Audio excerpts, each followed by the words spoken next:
Hello friends, स्वागत है आपका हमारे यूट्यूब चैनल जीके ट्रैकर में। देखिए फ्रेंड्स, आज हम देखने वाले हैं चंद्रवंश के बहुत ही महत्वपूर्ण नोट्स। और ये सभी जो नोट्स हैं ये मैंने बनाए हैं उत्तराखंड समग्र राजनीतिक इतिहास से। और मुझे बताने की ज़रूरत नहीं है कि यह किताब कितनी ज़्यादा इंपॉर्टेंट है हमारे एग्ज़ाम के लिए। राइटर कौन है? अजय सिंह रावत इसके राइटर हैं।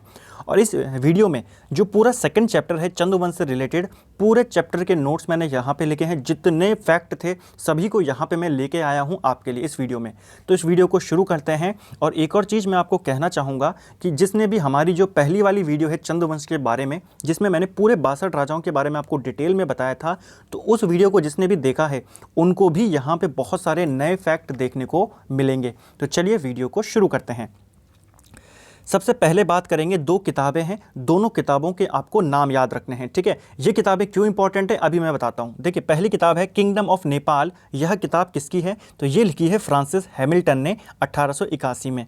दूसरी किताब है report on Kumaon and Garhwal. ये किताब किसकी है? ये लिखी है डब्ल्यू फ्रेजर ने 1813 में। तो ये दोनों किताबें और ये दोनों राइटर आपको याद रखने हैं। इंपॉर्टेंट क्यों है? क्योंकि इन किताबों में इन्होंने किसको माना है चंद्रवंश का संस्थापक? थौहर चंद को इन्होंने चंद्रवंश का संस्थापक माना है। तो इसीलिए ये दोनों किताबें इंपॉर्टेंट हैं। ठीक है,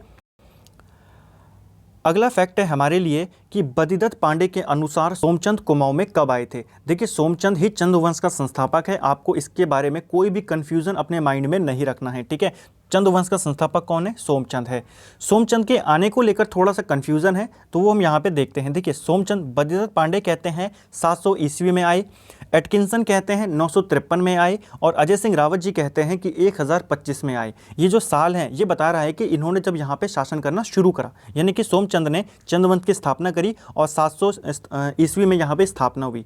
उसी प्रकार एटकिंसन कहते हैं कि 953 में यहाँ पे चंद्रवंश का शासन शुरू हुआ, और अजय सिंह रावत इसको मानते हैं। ठीक है, तो आपको तीनों की डेट्स याद रखनी है, कौन किसको मानता है। ठीक है, तो एग्जाम में अगर ये प्रश्न बनेगा तो आपको ऑप्शन में पूछेगा कि सोमचंद कब आया था, या तो ऑप्शन में इनमें से एक ही मिलेगा, या आपको नाम देके पूछेगा कि किसके अनुसार कब आया था। तो आपको इसलिए याद रखना है। ठीक है, इसके अलावा देखिए, बदिदत्त पांडे और एटकिंसन ये दोनों मानते हैं कि सोमचंद जो था ये झूंसी से आया था। ठीक है, और अजय सिंह रावत मानते हैं कि ये कन्नौज से आया था। तो ये दोनों पॉइंट भी आपको याद रखने हैं। ठीक है, और जब सोमचंद कुमाऊं में आया था तो यहाँ पे काली कुमाऊं का जो राजा था, कत्यूरी राजा, वो कौन था? ब्रह्मदेव यहाँ का राजा था। ठीक है, और इस वीडियो में फ्रेंड्स हम चंदों की पूरे राजाओं के बारे में तो जल्दी से कवर करेंगे, डिटेल में उतना नहीं पढ़ेंगे क्योंकि ऑलरेडी पढ़ चुके हैं।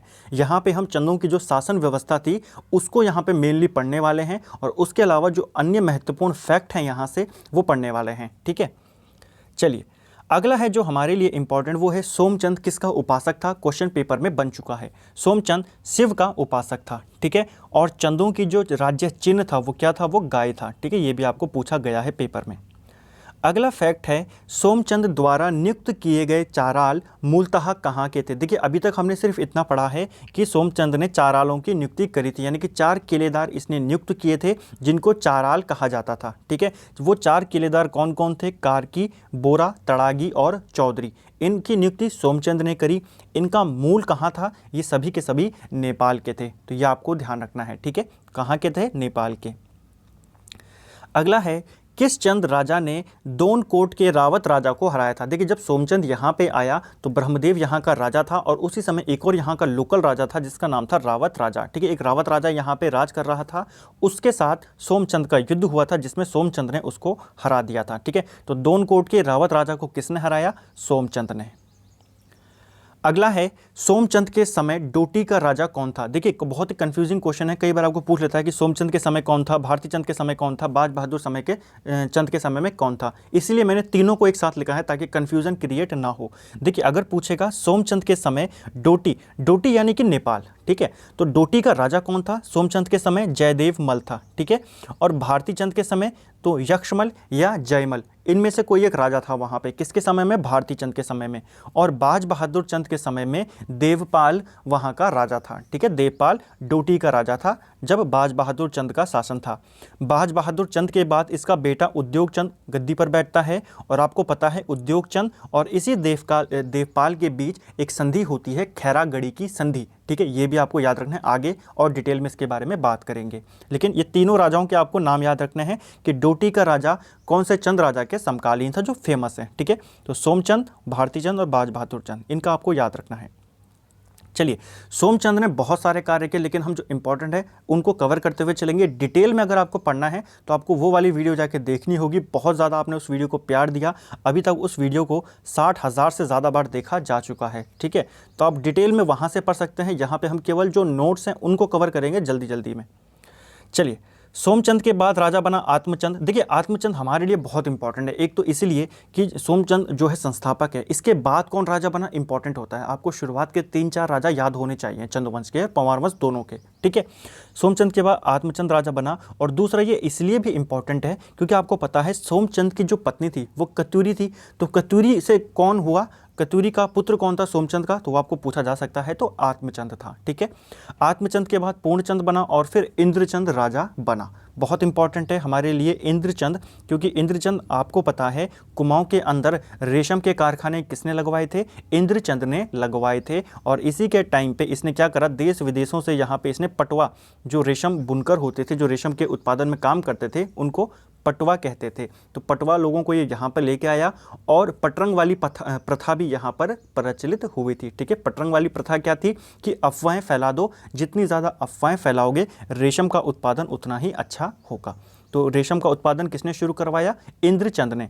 ठीक है, चलिए अगला है चंपावत के बालेश्वर मंदिर से किसका लेख मिला है, और यूके SSSC इस क्वेश्चन को पूछ चुका है अपने एग्जाम के अंदर। ठीक है, तो चंपावत में है बालेश्वर मंदिर। पहले बार उसने ये पूछा था कि बालेश्वर मंदिर कहाँ है, चंपावत में है।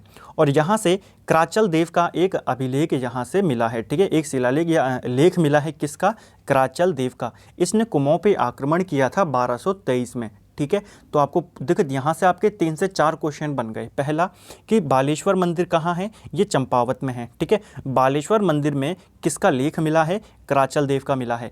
कराचल देव ने कुमाऊं पे कब आक्रमण किया, 1223 का आक्रमण इसका मिलता है। ठीक है, और इसके इस लेख में 10 मांडलिक राजाओं के नाम हैं। देखिए, मांडलिक राजा वो होते थे, आप इस तरीके से मान सकते हो कि सामंत एक प्रकार के, जो मुख्य राजा है जैसे कराचल देव है, तो इसने अपने नीचे 10 मांडलिक राजाओं की नियुक्ति करी थी जो कि इसको टैक्स देते थे। ठीक है, इस तरीके से।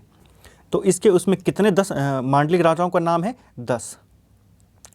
उसी प्रकार गोपेश्वर के एक त्रिशूल लेख में किसकी जानकारी मिलती है, अशोक चल की जानकारी मिलती है। अशोक चल, इसने भी कुमाऊं पे आक्रमण किया 1191 के टाइम पर। ठीक है, ये कहाँ का निवासी था अशोक चल, ये दुलू का निवासी था। देखिए, अशोक चल हो या कराचल देव, ये दोनों के दोनों नेपाल के थे, दुलू के। ठीक है, दोनों की लोकेशन एक ही यहाँ पे बताई गई है। किस कुल का था, तो यह वैरात कुल का था। और इसने जब यहाँ पर ये जीत गया तो इसने पुरुषोत्तम सिंह को यहाँ का सामंत नियुक्त किया था। तो प्रश्न बन सकता है, अशोक चल ने जीतने के बाद यहाँ का सामंत किसको नियुक्त किया, पुरुषोत्तम सिंह को। ठीक है, और कुल क्या था, वैरात कुल का था। कहाँ का निवासी था, ये नेपाल के दुलू का निवासी था। ठीक है, तो आपको दोनों के आक्रमण की जानकारी अशोक चल ने कब करा, कराचल देव ने कब करा, और किस लेख में या कहाँ से इनका उल्लेख मिलता है, ये आपको याद रखना है। चलिए, अगला इंपॉर्टेंट पॉइंट है हमारा, थौहरचंद गद्दी पर कब बैठा। देखिए, थौहरचंद गद्दी पर कब बैठा ये इसीलिए हमको पढ़ना है क्योंकि कुछ विद्वान, जैसे हमने ऊपर 2 किताबें पढ़ी ना, तो जो हैमिल्टन है और जो फ्रेजर है, ये किसको मानते हैं, चंद्रवंश का संस्थापक थौहरचंद को मानते हैं। तो इसलिए हमारे लिए इंपॉर्टेंट है। ठीक है, थौहरचंद वास्तव में 23वां राजा था चंद्रवंश का, और ये 1261 में गद्दी पर बैठा था। ठीक है, बस आपको नाम याद रखना और इसका टाइम। चलिए, अब अगला है हमारे लिए पहला चंद राजा जो दिल्ली दरबार में गया था। देखिए, पहला चंद राजा जो दिल्ली के दरबार में गया था उसका नाम था ज्ञानचंद। ये है ज्ञानचंद प्रथम, और ये वही ज्ञानचंद है जिसको वहाँ जाके उपाधि मिली गरुड़ की, और इसका नाम हो गया गरुड़ ज्ञानचंद। ठीक है, तो आपको एक चीज़ याद रखनी है, पहला क्या, पहला चंद जो दिल्ली गया, दिल्ली दरबार में गया, तो वो था ज्ञानचंद। जब ये दिल्ली में गया तो उस समय जो सुल्तान था दिल्ली का वो कौन था, फिरोज शाह तुगलक उस समय दिल्ली का सुल्तान था, और इसने इसको कौन सी उपाधि दी, गरुड़ की उपाधि दी। ठीक है, तो इसका नाम क्या हो गया, गरुड़ ज्ञानचंद इसका पूरा नाम हो गया। एक और चीज़ आपको इससे याद रखनी है, देखिए इसका राज्य चिन्ह भी क्या था, इसका राज्य चिन्ह गरुड़ था। तो प्रश्न बनता है किस चंद राजा का राज्य चिन्ह गरुड़ था। आपको ऑप्शन में गरुड़ ज्ञानचंद नहीं देगा, क्योंकि उसको पता है आप ऑप्शन को रिलेट कर जाओगे। आपको देगा ज्ञानचंद प्रथम था, ज्ञानचंद द्वितीय था, रुद्रचंद था, इस तरीके से। ज्ञानचंद प्रथम का राज्य चिन्ह गरुड़ था। ठीक है, और एक और चीज़ ज्ञानचंद से आपको याद रखनी है, देखिए भारती चंद सौर विजेता है, इसमें कोई डाउट नहीं है, लेकिन भारती चंद के अलावा एक और चंद है और भारती चंद से पहले किसके सौर विजेता होने का उल्लेख मिलता है, तो गरुड़ ज्ञानचंद का ही मिलता है। यानी कि ऐसा माना जाता है कि गरुड़ ज्ञानचंद ने भारती चंद से पहले सौर पर आक्रमण किया था। ठीक है, चलिए अगला है मल्ल राजा कुमाऊं को क्या कहते थे। देखिए अब हम यहाँ से भारती चंद के बारे में थोड़ा सा पढ़ेंगे। भारती चंद ने डोटी पर आक्रमण करा। भारती चंद पहला स्वतंत्र शासक था कुमाऊं का। ठीक है, चंद वंश का पहला स्वतंत्र शासक कौन था, वो भारती चंद था। और भारती चंद ने जब कुमाऊं पे आक्रमण किया, डोटी पर आक्रमण करा, वो वहाँ पर मल्ल राजा राज कर रहे थे। अभी हमने ऊपर पढ़ा ना, यक्षमल या जयमल वहाँ का राजा था। तो मल्ल राजा कुमाऊं को पर्वत डोटी कहते थे, क्योंकि उस समय ये इन्हीं के अधीन आता था। भारती चंद एक मांडलिक राजा था शुरू में, लेकिन उसने फिर अटैक किया और उसको हराया वहाँ पे जयमल को, और फिर अपने आप को स्वतंत्र किया। ठीक है, तो मल्ल राजा कुमाऊं को क्या कहते थे, ये कुमाऊं को पर्वत डोटी कहते थे। ठीक है, इसके अलावा सौर और सिरा क्षेत्र भी थे। सौर क्षेत्र जो कि वर्तमान पिथौरागढ़ है, और सिरा वर्तमान डीडी हाट का क्षेत्र है। ठीक है, तो सौर में बम राजा राज कर रहे थे और सिरा में मल्लों का यहाँ पे शासन था। तो आपको यहाँ पर प्रश्न बन सकता है कि सौर से बम राजाओं का प्राचीनतम ताम्रपत्र कब का मिला है, तो ये 1337 का मिला है, और मल्लों का मिला है 1353 से। ठीक है, आपको सिर्फ साल याद रखना है। अगला है हमारे लिए प्रश्न कि समाज की समस्त जातियों की एक सेना बनाने वाला कौन था। देखिए अभी मैंने आपको बताया डोटी पर आक्रमण करेगा कौन, भारती चंद। तो समाज की सभी जातियों की इसने एक सेना तैयार करी थी भारती चंद ने। ठीक है, और इसने फिर डोटी पर आक्रमण किया और 12 वर्षीय युद्ध इसने लड़ा। तो प्रश्न बनता है किस चंद राजा ने 12 वर्षीय युद्ध लड़ा था, भारती चंद ने लड़ा था। ठीक है, और इसके जो मदद करी इस अभियान में, इसका एक पुत्र था रतन चंद ने। ठीक है, तो आपको यहाँ से बस इतना ही याद रखना है, समस्त जातियों की सेना बनाने वाला राजा कौन था, भारती चंद। पहला स्वतंत्र शासक कौन था, भारती चंद। ठीक है, और भारती चंद के समय डोटी का राजा कौन था, जयमल या यक्षमल। ठीक है, और इसी के दौरान जब ये 12 वर्षीय युद्ध लड़ा, तो इसी के दौरान नायक जाति की भी उत्पत्ति होती है। तो नायक जाति की उत्पत्ति भी किसके दौरान, किसके काल में हुई, भारती चंद के काल में। ठीक है, चलिए अगला है, देखिए सिरा में भारती चंद ने अपना सामंत नियुक्त किया। देखिए जब भारती चंद ने पहले डोटी पे आक्रमण किया, तो जो वहाँ पे राज कर रहे थे, उसके बाद उसने वहाँ पे किसी को अपना सामंत नियुक्त करा। ठीक है, और फिर ये सिरा की तरफ चला, तो सिरा में भी इसने अपना एक सामंत नियुक्त किया जिसका नाम था डुंगरा बसेड़ा। तो आपको प्रश्न बन सकता है, सिरा का पूछ सकता है कि सिरा में भारती चंद ने किसे अपना सामंत नियुक्त किया था, तो डुंगरा बसेड़ा को किया था। और यहाँ पे उससे पहले राज कौन कर रहा था, इससे पहले तो यहाँ पे कल्याणमल राज कर रहा था। ठीक है, और बाद में फिर नागमल विद्रोह कर देता ना डोटी में और सिरा में। ठीक है, चलिए अगला है, कुमाऊं की प्रसिद्ध वीरांगना भागा धोनियान के साथ किस चंद राजा के द्वंद्व युद्ध का वर्णन मिलता है।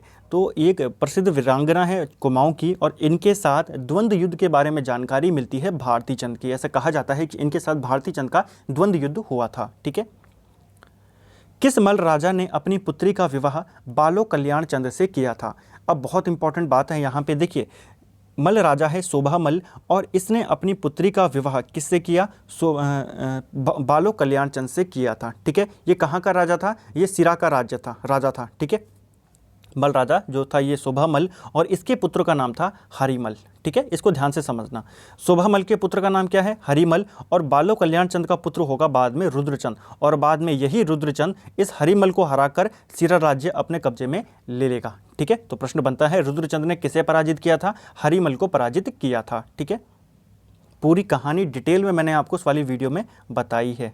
चलिए अब रुद्रचंद के बारे में देखते हैं। रुद्रचंद के समय में तराई में आक्रमण किसने किया था। देखिए अकबर का एक सेनापति बोल सकते हो उसको, अकबर का एक बख्शी बोल सकते हो, हुसैन का टुकड़िया इसका पूरा नाम था, और रुद्रचंद के समय में इसने तराई पर आक्रमण कर लिया था। ठीक है, पूरी कहानी यहाँ पे आपको मैंने बताई हुई है, तो थोड़ा सा शॉर्ट में इसको डिस्कस करते हैं। देखिए हुसैन कहाँ टुकड़िया ने आक्रमण किया, तराई पर अधिकार कर लिया, बाद में इसकी मृत्यु हो गई, तो रुद्रचंद ने वहाँ पर अधिकार कर लिया। जब अकबर को पता चला कि रुद्रचंद ने तराई छीन लिया है, अकबर ने सेना भेजी, फिर वहाँ पे युद्ध होता है। रुद्रचंद कहता है कि पूरी सेना ना लड़े, 2 आदमी लड़ते हैं, जो जीता तराई उसका। तो वहाँ पे रुद्रचंद अकेला लड़ता है उसके सेनापति से और जीत जाता है, और फिर अकबर इसको मिलने के लिए बुलाता है। और ये अकबर से कब मिलता है? 1588 में अकबर और रुद्रचंद की मुलाकात होती है लाहौर के अंदर। ये किस में बताया गया है? अकबरनामा में बताया गया है कि दिसंबर 1588 में लाहौर में रुद्रचंद की मुलाकात हुई थी अकबर से। ठीक है, अकबर ने फिर जो हमारा रुद्रचंद था इसने फिर अकबर की जो अधीनता थी वो स्वीकार कर ली थी। ठीक है, अल्मोड़ा का मल्ला महल किसने बनवाया है? तो अल्मोड़ा का जो मल्ला महल है इसका निर्माण भी रुद्रचंद ने करवाया है, इसमें कोई डाउट नहीं है। कल्याणचंद आंसर नहीं होगा, रुद्रचंद इसका राइट आंसर होगा। ठीक है, चौथानी ब्राह्मणों की नियुक्ति करी। देखिए जिस प्रकार से गढ़वाल के अंदर जो हमारे अजयपाल ने क्या करा था, 16 ब्राह्मणों की नियुक्ति कराई थी, उसी प्रकार रुद्रचंद ने कुमाऊं में चौथानी ब्राह्मणों की नियुक्ति करवाई थी। ठीक है, इसके अलावा इसने औली ब्राह्मणों की नियुक्ति भी करवाई। औली ब्राह्मण क्या करते थे कि जब औले पढ़ते थे तो सबको सूचना देने का जो कार्य करते थे वो औली ब्राह्मण करते थे। ठीक है, इसके अलावा जो बाकी जनता बच जाती थी उस पूरी जनता को क्या कहा जाता था? जो सामान्य जनता होती थी उसको पौड़ी 15 बिस्वा कहा जाता था। तो प्रश्न बन सकता है कि रुद्रचंद के समय में जो सामान्य जनता थी उसको क्या कहा जाता था? उसे पौड़ी 15 बिस्वा कहा जाता था। ठीक है, ये आपको ध्यान रखना है। और बाकी ये तो आपको पॉइंट याद रखने ही हैं कि चौथानी ब्राह्मणों की नियुक्ति किसने करी, औली ब्राह्मणों की नियुक्ति किसने करी, और मोस्ट इंपॉर्टेंट ये वाला पॉइंट। ठीक है, चलिए अगला है हमारे लिए जो इंपॉर्टेंट है वो फैक्ट ये है कि न्योवाली और बिष्टावली नामक कचहरियाँ किसके शासनकाल में बनी थी। देखिए रुद्रचंद का सबसे बड़े बेटे का नाम था शक्ति गोसाई, लेकिन वो अंधा था। कुमाऊं का धृतराष्ट्र उसको बोला जाता है, और उसका छोटा भाई था लक्ष्मीचंद। तो लक्ष्मीचंद के टाइम पर ये 2 कचहरियाँ बनाई गई थी। ठीक है, न्योवावली और बिष्टावली।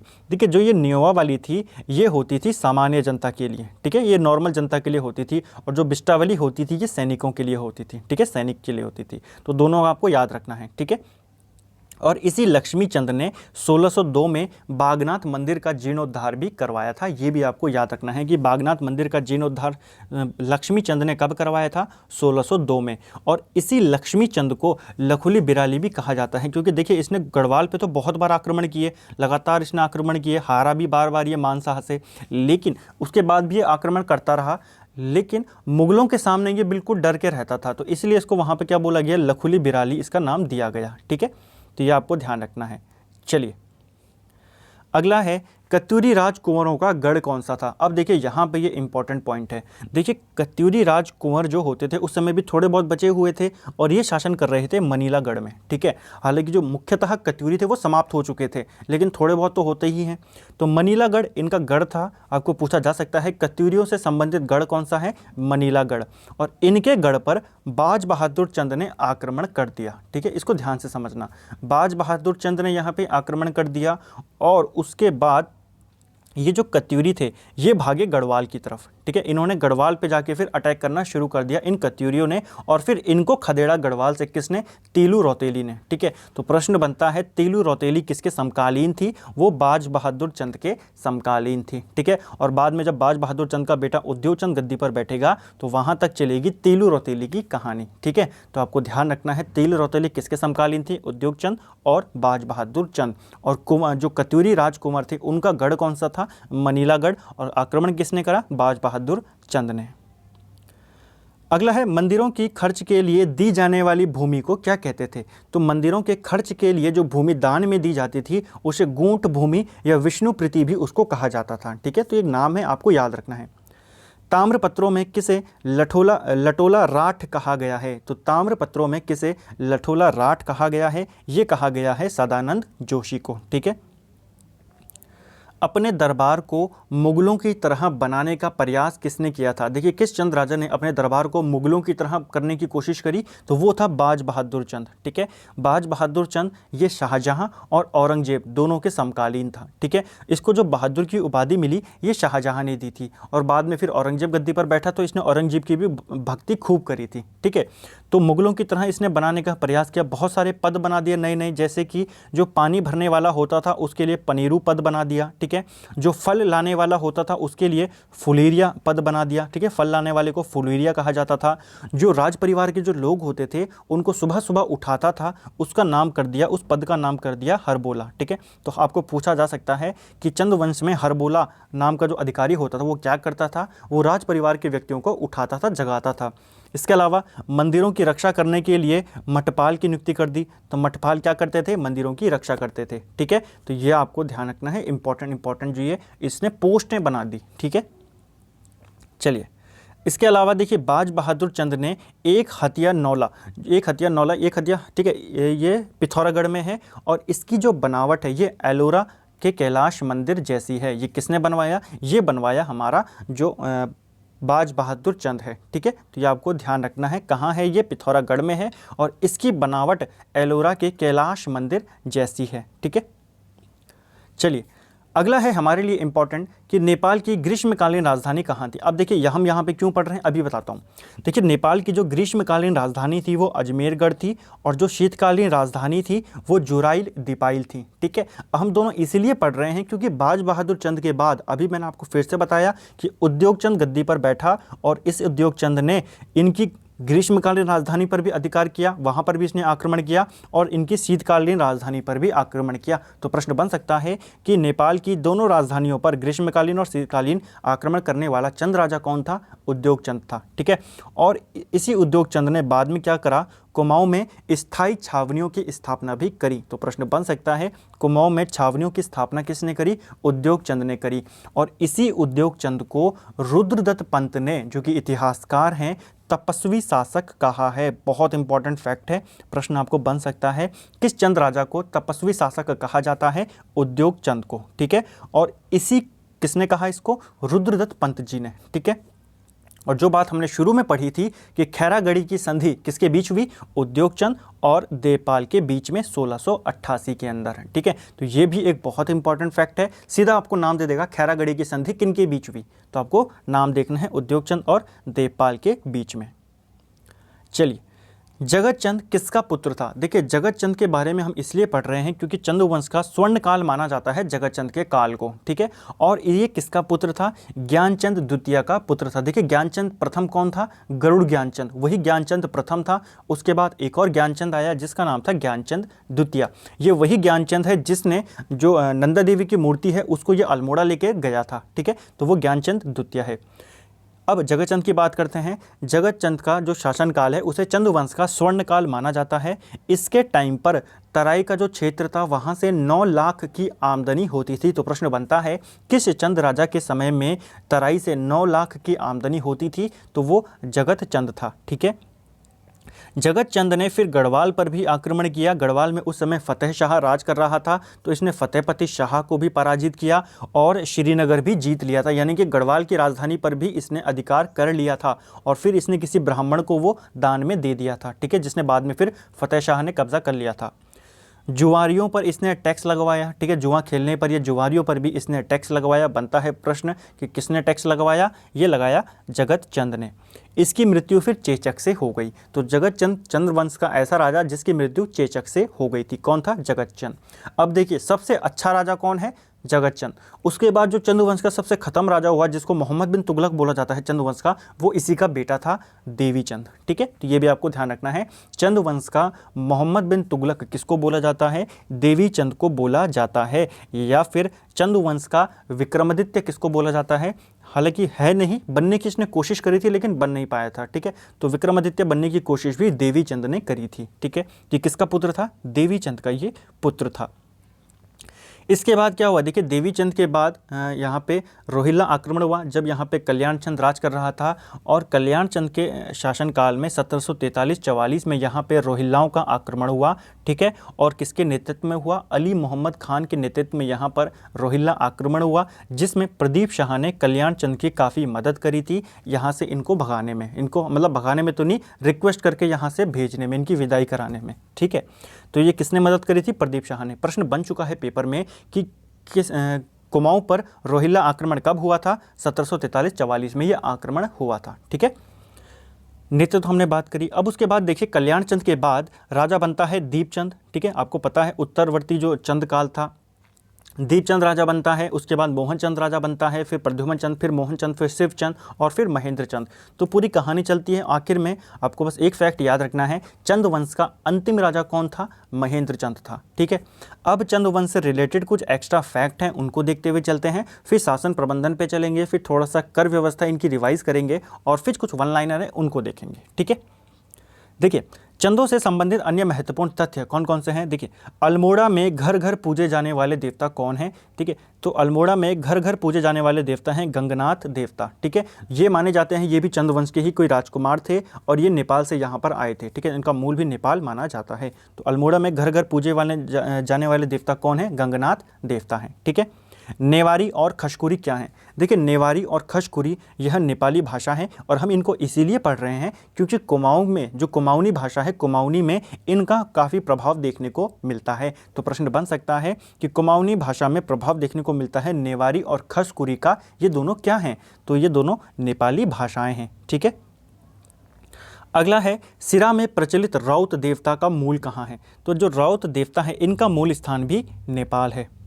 अगला है गोरखाओं ने किस जाति की बहादुरी से प्रभावित होकर उन्हें सुब्बा की उपाधि दी थी? तो सुब्बा कहा जाता था इनके यहाँ ना सूबेदार को, जो कि बाद में कौन बना? पहला सुब्बा, जब गोरखाओं ने यहाँ पे राज किया जोगामल बना। ठीक है, तो किस जाति को इन्होंने दी सुब्बा की उपाधि दी थी, ये आपको बताना है। ठीक है ना, तो कौन सी जाति रही यहाँ पे, शायद मैंने लिखा नहीं इसको। ठीक है फ्रेंड्स, एक मिनट में इसको बताता हूँ आपको।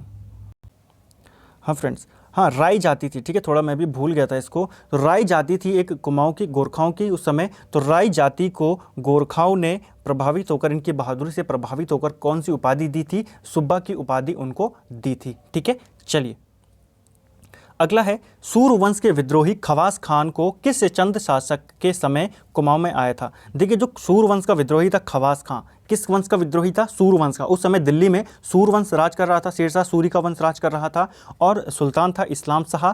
और वहाँ का जो विद्रोही था, जो वहाँ से विद्रोह करके भाग उठा, खवास खां, इसको शरण किसने दी थी? माणिक चंद ने। ठीक है, तो खवास खां किसके शासनकाल में कुमाऊं में आया था? माणिक चंद के समय में ये कुमाऊं में आया था। ठीक है, ये आपको ध्यान रखना है। और सुल्तान कौन था? इस्लाम शाह। और ये तो इसके पास आया था, लेकिन जब औरंगजेब का शासन था तो सुलेमान सिकोह भी चंद वंश में आया था, लेकिन वो बाज बहादुर चंद के पास गया था। लेकिन बाज बहादुर चंद ने उसको शरण नहीं दी, उल्टा उसको कुछ पैसे दिए और बोला कि तू गढ़वाल की तरफ निकल जा। ठीक है, तो ये आपको ध्यान रखना है कि सुलेमान सिकोह सबसे पहले बाज बहादुर चंद के पास गया था, उसके पास बाद में गया था। ठीक है, पृथ्वीपति शाह के पास ये बाद में गया था, पहले बाज बहादुर के पास गया था। चलिए अगला है गंगोली हाट के कालिका मंदिर से ज़मीन में 300 सिक्के कब मिले थे? तो गंगोली हाट के जो कालिका मंदिर है वहाँ से सोने के तांबे के सिक्के मिले हैं 300, ये मिले थे 1982 में। ठीक है, किन चंद राजाओं ने ताम्रपत्र के में रुपए व पैसे का उल्लेख किया है? तो कौन से चंद राजा हैं जिनके ताम्रपत्र में रुपए और पैसे का उल्लेख मिलता है? तो लक्ष्मी चंद और जगत चंद के ताम्रपत्रों में पैसे और रुपये का उल्लेख मिलता है, यह आपको ध्यान में रखना है। ठीक है, लक्ष्मी चंद का मूनाकोट ताम्रपत्र, वहाँ पे पैसे और रुपए का उल्लेख मिलता है। इसी प्रकार जगत चंद का जो बरम और झिझाड़ ताम्रपत्र है, वहाँ से रुपए और पैसे का उल्लेख मिलता है। और बहुत इंपॉर्टेंट ये बात है कि मूनाकोट ताम्रपत्र किसका है? ये लक्ष्मी चंद का है, क्योंकि मूनाकोट ताम्रपत्र में बहुत सारे जो इनकी कर व्यवस्था थी उनका उल्लेख वहाँ पर किया गया है। ठीक है, अगला है गढ़वाल के किन राजाओं द्वारा सिक्के ढालने का उल्लेख मिलता है? देखिए, गढ़वाल के फतेह शाह, प्रदीप शाह और प्रद्युमन शाह, इनके सिक्के ढालने का यहाँ पर उल्लेख मिलता है। हालांकि यहाँ पे लखन देव जो थे उनका नाम भी होना चाहिए, क्योंकि पंवार वंश में सबसे पहले जो सिक्के मिले हैं वो उन्हीं के मिले हैं। ठीक है, तो आपको उनका नाम भी याद रखना है। उनके अलावा इन तीनों का नाम आपको याद रखना है।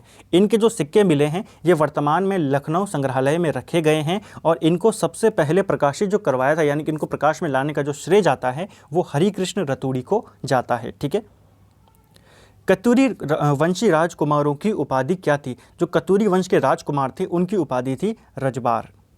चंदों के ताम्रपत्र में प्रयोग की गई भाषा कौन सी थी? तो चंद लोगों के या चंद राजाओं के ताम्रपत्र में जो भाषा प्रयुक्त होती थी वो कौन सी थी? वो नेपाली मिश्रित भाषा थी। ठीक है, नेपाली मिश्रित, यानी कि नेपाल मिली हुई और नेपाली मिश्रित कुमाऊनी थी और उसको जनभाषा भी कहते थे। ठीक है, और जो ताम्रपत्र होते थे उनको लिखते थे, उनको उत्तीर्ण करते थे, बनाने वाला उनको क्या कहा जाता था? सुधार या सुनार उनको कहा जाता था। ठीक है, सुधार या सुनार, यह आपको याद रखना है। ठीक है, चलिए अगला है हमारा यहाँ पे, अब हम यहाँ से पढ़ेंगे कि चंद वंश का जो शासन था वो कैसा था। ठीक है, देखिए चंदों का शासन बहुत इंपॉर्टेंट टॉपिक है हमारे लिए।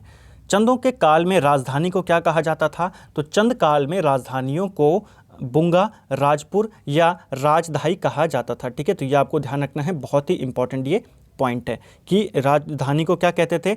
बुंगा, और महलों को क्या कहते थे? महलों को ये चौमहल कहते थे। ठीक है, तो चंदों के टाइम पे महल को क्या कहा जाता था? चौमहल। इसी प्रकार इनके जो परामर्शदाता होते थे, जो इनको सलाह देते थे चंदों के, वो कौन थे? वो थे मेहर और फरतयाल। तो प्रश्न बन सकता है कि चंद वंश में परामर्शदाता कौन होते थे? आपको ऑप्शन दे देगा, मेहर होते थे, फरतयाल होते थे, जोशी होते थे, चौधरी होते थे, कौन होते थे? तो मेहर और फरतयाल ये लोग होते थे। मुख्य पद की बात करें तो जो इनके यहाँ मतलब आप प्रधानमंत्री मान सकते हैं, तो वो कौन होता था? वो दीवान होता था। ठीक है, और दीवान का पद वंश अनुगत होता था, यानी कि जो राजा एक बार दीवान बन गया, अगली बार उसका बेटा ही दीवान बनेगा। जैसे शिवदेव जोशी था, उसके बाद हरकदेव जोशी या हर्षदेव जोशी दीवान बना। ठीक है, इसके अलावा दीवानों के भी नीचे कुछ मंत्री होते थे, कुछ सचिव होते थे। ठीक है, तो इनकी जो अधिकतम संख्या होती थी वो 10 होती थी। तो प्रश्न बन सकता है कि चंद वंश में मंत्रियों की या फिर सचिवों की अधिकतम संख्या कितनी होती थी? इनकी संख्या 10 होती थी। ठीक है, चलिए इसके अलावा इनके यहाँ पर जो कुछ लेखक भी होते थे, जो लिखते थे, कार्यों को करते थे, उसके बारे में भी आगे पढ़ेंगे। ठीक है, राज्य प्रशासन कैसा था इनका? देखिए राज्य जो प्रशासन था वो इन्होंने मंडलों में बांटा हुआ था, यानी कि पूरे राज्य को इन्होंने मंडलों में बांटा था। मंडल भी दो प्रकार के होते थे चंदवंश में। एक होता था जहाँ पे सामंत राज करता था, यानी कि चंदवंश ने अगर मान लीजिए यहाँ के किसी राजा को जीत लिया तो यहाँ पर वो अपने किसी सामंत को नियुक्त कर देगा, तो यहाँ पर ये सामंत के अधीन हो गया मंडल पूरा, और इधर वाला मंडल राजा के अधीन हो गया। ठीक है, तो ये दो मंडल थे, तो ये दो मंडल थे, और इन पे भी आपको याद रखना है, सामंत के अधीन और राजा के अधीन। प्रमुख सामंत कौन कौन थे? देखिए जब भारती चंद ने सिरा जीता तो सिरा में विजय बम को वहाँ का शासन इसने सौंप दिया। ठीक है, अभी हमने ऊपर क्या पढ़ा था? ऊपर हमने पढ़ा था कि इसने डुंगरा बसेड़ा को भी वहाँ का शासन बनाया था। ठीक है, तो हो सकता है विजय बम को फिर इसने डोटी का बनाया होगा। तो आपको एक बार इनको दोनों का आपको नाम याद रखना है, सिरा का कि विजय बम और डुंगरा बसेड़ा। ठीक है, इसके अलावा बालो कल्याण चंद ने मणकोटी जब जीता तो पृथ्वीचंद रजबार को यहाँ का सामंत नियुक्त करा, और सामंतों को ठक्कुर भी कहा जाता था। ठीक है, तो ये आपको ध्यान रखना है, आपको कंफ्यूज नहीं होना है कि भारती चंद ने किसको अपना सामंत नियुक्त किया था, डुंगरा बसेड़ा को किया था या विजय बम को किया था। आपको ऑप्शन के अकॉर्डिंग करना है। हो सकता है यहाँ पे सिरा ना रहा हो, यहाँ पे सौर रहा हो या डोटी रहा हो। ठीक है, सौर रहा होगा यहाँ पे। ठीक है, चलिए अगला है परगनों के प्रकार। देखिए जो मंडल था, मंडल फिर परगनों में विभाजित हो रखा था, और जो परगने होते थे, परगने भी दो प्रकार के होते थे। एक होते थे नागरिक परगने, जिसका जो मुख्य अधिकारी होता था वो सीकदार या सरीदार होता था। ठीक है, और दूसरा परगने होते थे सैनिक परगने, जिनके मुख्य अधिकारी को बख्शी कहा जाता था। तो परगने भी कितने प्रकार के थे? दो प्रकार के थे, एक नागरिक परगने और सैनिक परगने।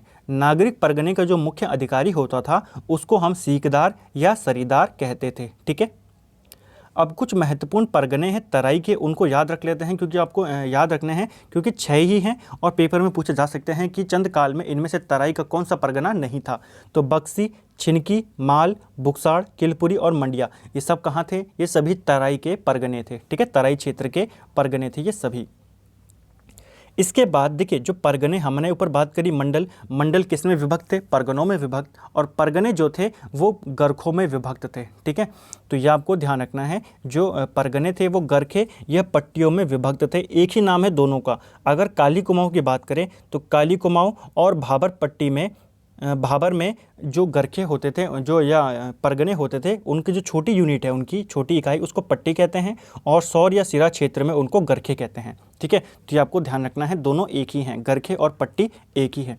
इसका जो प्रशासक होता था उसको नेगी कहा जाता था। ठीक है, तो गरखे का प्रशासक या पट्टी का प्रशासक कौन कहलाता था? नेगी कहलाता था। उसके बाद जो गरखे होते थे या जो पट्टियाँ होती थी वो भी विभक्त थी, किसमें? गांवों में वो विभक्त थी। ठीक है, और गांव का मुखिया कौन होता था? सयाना या बूढ़ा यहाँ का मुखिया होता था। ठीक है, दारमा और जौहार क्षेत्र में उसे बूढ़ा कहते थे, सल्ट क्षेत्र में उसको सयाना कहते थे, और फिर इनके अधीन होते थे थोकदार और प्रधान। ठीक है, प्रधान या प्रधान। तो ये आपको याद रखना है कि सबसे ऊपर क्या होता था, सबसे ऊपर होते थे मंडल, मंडल के नीचे देश होते थे, ठीक है। उसके बाद परगने आते थे, परगनों के नीचे फिर गरखे और पट्टियाँ आती थी, और गरखों को भी किस में बांटा गया, गाँवों में बांटा गया था, ठीक है। इनके अधीन थोकदार और प्रधान होते थे। अब प्रधान की बात करते हैं तो प्रधान का काम आपको पता है, गांव के लोगों से राजस्व जमा करना, जमा करके फिर ऊपर जो थोकदार है या जो स्याणा है उसको देना, ठीक है। तो प्रधान के अधीन भी कुछ लोग होते थे, जिनमें एक था कोटाल और एक था पहरी, ठीक है। कोटाल का काम होता था लगान का हिसाब किताब रखना, ये कौन करता था, कोटाल करता था। और जो पहरी होता था, या जिसको प्रहरी या पौरी भी कहा जाता है, इसका नाम से पता चल रहा है कि ये प्रहरी है, यानी कि ये चौकीदारी करता था, उसके साथ साथ डाकिया का काम भी करता था, ठीक है। तो आपको याद रखना है कि चंद काल में डाकिये का कार्य कौन करता था, पहरी या प्रहरी करता था। और ये किसके अधीन काम करता था, ये प्रधान के अधीन काम करता था, और लगान का हिसाब किताब रखता था कोटाल, ठीक है। यही राजा का गल्ला चहाड़ा राजा तक पहुंचाता था। तो ये आपको ध्यान रखना है कि गल्ला चहाड़ा मतलब क्या हुआ, उपज का 6वां भाग उस समय टैक्स के रूप में लिया जाता था, और उस टैक्स को राजा तक पहुंचाने का, यानी कि राजा के भंडार तक पहुंचाने का कार्य भी कौन करता था, यही प्रहरी करता था, ठीक है, या पौरी करता था। इसके अलावा कचहरियों के बारे में हमने ऊपर बात करी, नियमावली और बिष्टावली तो थी ही, इसके अलावा एक पंचायत कचहरी भी थी, कौन सी थी, पंचनवीसी। तो पंचनवीसी भी एक कचहरी थी चंद काल में, इसको 4 थान भी बोला जाता था। तो प्रश्न बन सकता है इनमें से कौन सी नहीं है, आपको ऑप्शन में दे देगा, नियमावली, बिष्टावली, 4 थान, और चौथा कोई भी नाम दे देगा, ठीक है। ये क्या थी, ये सभी कचहरियाँ थी। अब अगर यहाँ पे कोर्ट हैं तो जेल भी होगी। तो चंद काल का कुख्यात कारागार कौन सा था, तो सिराकोट यहाँ का एक फेमस और प्रसिद्ध जेल थी। इसी कारागार में जो दीपचंद था, दीपचंद की मृत्यु होती है, ठीक है। दीपचंद की मृत्यु कौन से कारागार में होती है, सिराकोट में। अब चंदों की कर नीति है, कर नीति से भी कुछ इंपॉर्टेंट फैक्ट है, उनको यहाँ पे देख लेते हैं। देखिए, चंद काल में ज़मीन को क्या कहा जाता था, तो वहाँ पे ज़मीन को थात कहते थे, और जो ज़मीन का मालिक होता था उसको थातवान कहते थे, ठीक है। तो नाम से याद हो रहा है, ज़मीन क्या कह रहे हैं, ज़मीन को क्या कह रहे हैं, थात, और जो ज़मीन का मालिक है, जो थात का मालिक है, वो थातवान, ठीक है। करदाता भी 2 प्रकार के होते थे यहाँ पर, एक होते थे खाईकर, एक होते थे सिरतान। खाईकर वे होते थे जो नगद और अनाज दोनों देते थे, ठीक है, और सिरतान वे होते थे जो केवल नगद टैक्स देते थे। तो प्रश्न बन सकता है कि चंद काल में नगद टैक्स देने वालों को क्या कहते थे, सिरतान। चंद काल में नगद और अनाज दोनों देने वाले को क्या कहते थे, खाईकर, ठीक है। खेत में काम करने वाले गुलाम को क्या कहते थे, तो खेत में जो काम करते थे उन्हें कैनी कहा जाता था। तो प्रश्न बन सकता है कि चंद काल में कैनी किसको कहते थे, तो खेत में काम करने वाले गुलामों को, ठीक है। अब कुछ प्रमुख कर हैं चंद काल के, उनको यहाँ पे देख लेते हैं। बाकी पूरा डिटेल में अगर आपको चंद काल की कर नीति पढ़नी है तो ऑलरेडी अलग से वीडियो मैंने बनाई हुई है इसके ऊपर, ठीक है। पहला इनका जो महत्वपूर्ण कर था वो था जूलिया, या जिसको सांगा भी ये कहते थे, ये नदी के पुलों पर लगता था। सिरती कर, ये नगद कर था, और इसको देने वाला ही सिरतान कहलाता था। अभी हमने ऊपर पढ़ा ना, सिरतान जो नगद टैक्स देता था, तो टैक्स का नाम सिरती था, और उसी के नाम पर फिर इसका नाम पड़ा सिरतान। अगला टैक्स था कूत। कूत नगद के बदले में दिया गया अनाज था, यानी कि अगर कोई व्यक्ति नगद कर देने में सक्षम नहीं है तो नगद के बदले वो अनाज दे देता था, और जो वो अनाज देता था उसी को कूत कहा जाता था, ठीक है। मांगा कर हो गया, यह युद्धों के समय में लिया जाता था, ठीक है। लड़ाई के दौरान कौन सा कर मांगा जाता था, तो मांगा कर। कटक कर, ये सेना के लिए था। सुयुग कर, ये राज सेवक जो होते थे, राजा के जो सेवक होते थे उनके लिए ये कर मांगा जाता था, ठीक है। मेझारी कर, जिसको बाद में गोरखाओं ने भी लगवाया, ठीक है, तो ये कामगारों से लिया जाता था मेझारी कर, ठीक है। इसके अलावा बजनिया कर है, तो राजा के जो नर्तक नर्तकियाँ होती थी, डांस करने वाली राजा के लिए, उनके लिए भी टैक्स की व्यवस्था थी, और उस टैक्स को कहा जाता था बजनिया कर, ठीक है। कुछ वन लाइनर है, उनको यहाँ पे देख लेते हैं। देखिए, ललित सूरदेव के समय पाल नरेश कौन था। देखिए, ललित सूरदेव के समय में जो पाल नरेश था वो नारायण पाल था, ये यहाँ पे बताया गया है, ठीक है। तो ये आपको ध्यान रखना है। ऐसा क्यों बताया गया है, क्योंकि देखिए नारायण पाल का एक अभिलेख मिला है, बादाल अभिलेख, ठीक है, और उसमें जो लेखक है उसका नाम बताया गया है विष्णुभद्र, ठीक है, उसका नाम बताया गया है विष्णुभद्र। उसी प्रकार ललित सूरदेव का भी एक अभिलेख मिला है, और उसके लेखक का नाम बताया गया है गंगाभद्र, ठीक है। तो माना गया है कि ये गंगाभद्र और ये विष्णुभद्र दोनों एक ही कुल के व्यक्ति थे, इसीलिए इन दोनों को एक ही काल का माना गया है, ठीक है। कत्यूरी राजाओं का मूल स्थान कहाँ था? तो कत्यूरी राजाओं का मूल स्थान राजस्थान था। ठीक है। नाली का सर्वप्रथम प्रयोग कहाँ किया गया है? तो नाली जो शब्द है ये सबसे पहले आया है तमिल साहित्यों में। ठीक है। और अगर प्रश्न बन जाए कि किस चंद राजा के ताम्रपत्रों में नाली शब्द का प्रयोग हुआ है, तो कल्याण चंद के ताम्रपत्रों में नाली शब्द का प्रयोग हुआ है। ठीक है। अगला है पशुचारकों के देवता। तो चंद्रकाल में भी पशुचारकों के देवता थे। कौन थे? एड़ी देवता और घुरुड़िया देवता। इन्हीं घुरुड़िया देवता को ग्वाल देवता भी कहा जाता है। ठीक है। तो ये आपको ध्यान रखना है। तो फ्रेंड्स ये था हमारा जो कंप्लीट चैप्टर है चंद्रवंश का, उत्तराखंड का समग्र राजनीतिक इतिहास, डॉक्टर अजय सिंह रावत की किताब का।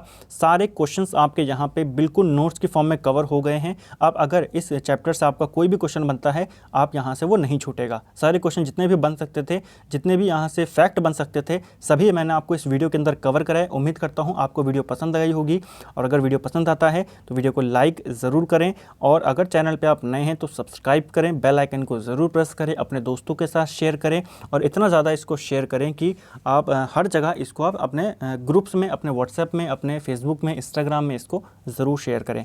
Thank you friends.